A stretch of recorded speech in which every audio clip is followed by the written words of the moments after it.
আসসালামু আলাইকুম। আলহামদুলিল্লাহ, অবশেষে আমাদের খামারের ২টা গরু, কোরবানির গরু বিক্রি হয়ে গেল আলহামদুলিল্লাহ।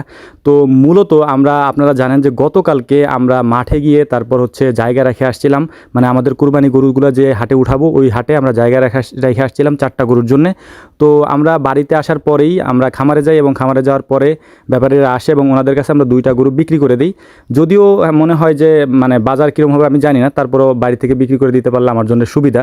কারণ এই গরুগুলাকে নিয়ে হাটে যাওয়া আমাদের জন্য অনেকটা কষ্টকর একটা ব্যাপার, যে কারণে আমরা এখান থেকে বিক্রি করে দিছি। প্রতিদিনের মতো সজীব মামা আজকে আসে নাই। এর কারণ হচ্ছে সজীব মামার পায়ের ওই সমস্যাটা একটু বাড়ছে, যে কারণে সজীব মামার আসে নাই। তো আমাদেরই কাজ করতে হইতেছে এই গরমের মধ্যে, প্রচণ্ড গরম।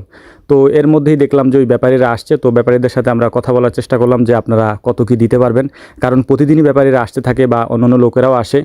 আর আমার যতটুকু মনে হয় যে সমস্ত গরুগুলাই আমাদের বিক্রি হয়ে যাবে বাড়ি থেকেই বা আমাদের খামার থেকে, আমাদের এগুলো হাটে নিতে হবে না।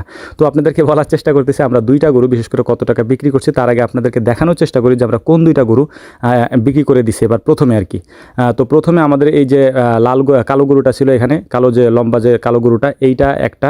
প্রথমে যে কালোটা দেখলেন ওই কালোটা, এবং এই যে লাল গরুটা আছে, এই লাল গরুটা, ২টা গরু মিলে আমরা এক জোড়া সহ বিক্রি করছি ৪.৫ লাখ টাকা।